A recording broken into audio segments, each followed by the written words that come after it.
नमस्कार दोस्तों, स्वागत है आपका वीके न्यूज में। खबर है रूस और यूक्रेन युद्ध को लेकर, जिसमें भारत की भूमिका अहम है।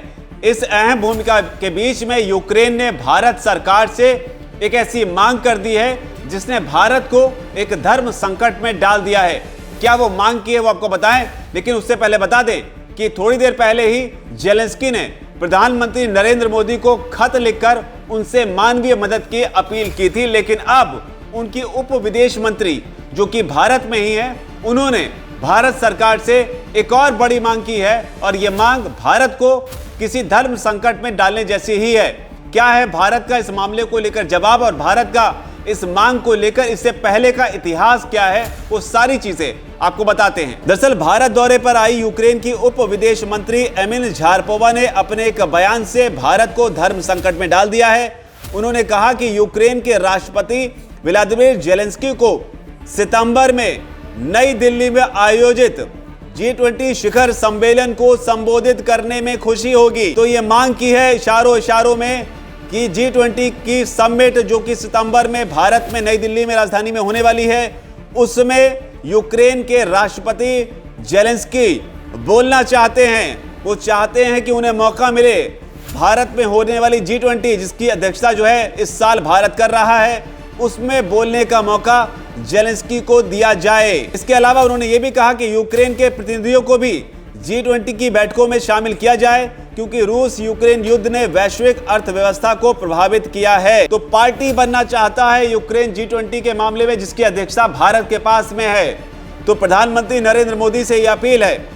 आपको बता दें कि सरकारी फंड से चलने वाले think tank Indian council of world affairs में झारपोवा जो है वो बोल रही थी, और उनका ये प्रस्ताव जो है वो भारत के लिहाज से किसी धर्म संकट में डालने जैसा है, क्योंकि इससे पहले भारत ने रूस यूक्रेन युद्ध शुरू होने के बाद भी यूक्रेन के राष्ट्रपति को संयुक्त राष्ट्र को संबोधित करने की अनुमति देने के लिए जो वोटिंग हुई थी, उस वोटिंग में यूक्रेन के पक्ष में वोटिंग की थी, जबकि रूस ने उसके खिलाफ वोट किया था। यानी कि यूएन में जब बोलने का मौका आया, संयुक्त राष्ट्र में जब बोलने का मौका आया और इस बात को लेकर वोटिंग की गई, तब भारत ने वोटिंग के जरिए ये संकेत दिए थे, ये कहा था कि यूक्रेन के राष्ट्रपति को बोलने का मौका मिलना चाहिए। लेकिन अब बात संयुक्त राष्ट्र की नहीं बल्कि भारत की है, राजधानी दिल्ली की है, जहां पर बोलने का मौका जेलेंस्की चाहते हैं। लेकिन बड़ी बात यह भी है कि तब संयुक्त राष्ट्र में भारत ने जब वोटिंग की थी, तब उस वक्त भारत ने इस मामले को लेकर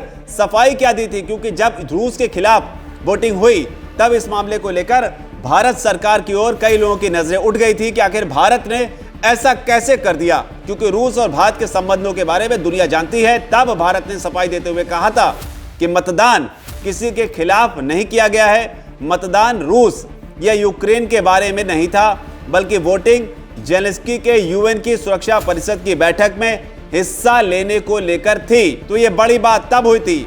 अब दोनों चीजों को कनेक्ट कर देखा जाएगा। लेकिन गौर करने वाली बात यह भी है कि जहां तक सवाल है G20 का, तो इससे पहले, भारत से पहले जो G20 का शिखर सम्मेलन हुआ था, वो हुआ था बाली में, इंडोनेशिया के बाली में।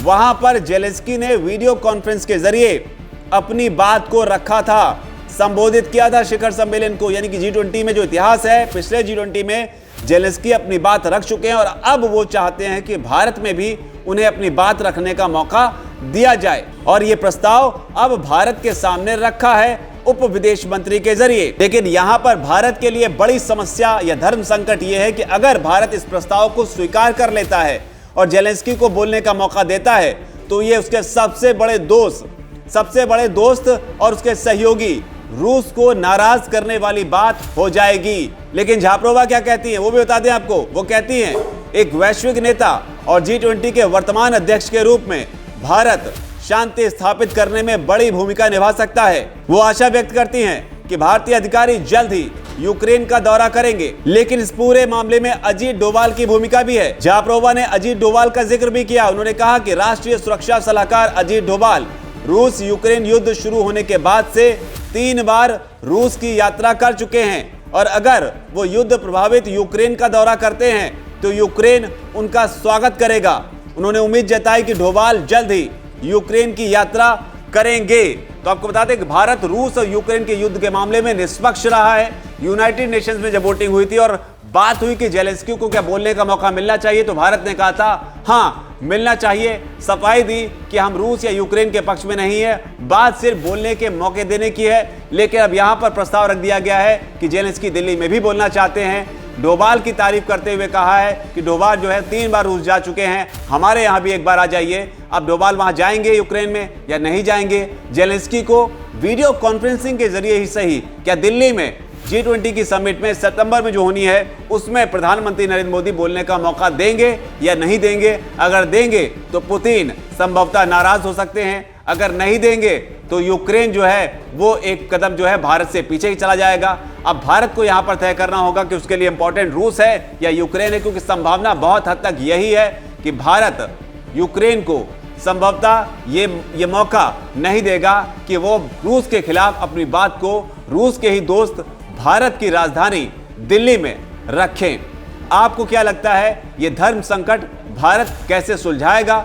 विश्व गुरु कहकर एक तरीके से तारीफ तो की है यूक्रेन ने, लेकिन अब विश्व गुरु के सामने धर्म संकट की एक बड़ी चुनौती भी यूक्रेन ने रख दी है। इस पर आपकी क्या राय है? आप इस पूरी खबर को किस तरीके से देखते हैं? आपकी जो भी राय विचार कमेंट सेक्शन में जरूर लिखें। वीके न्यूज, राष्ट्र के नाम।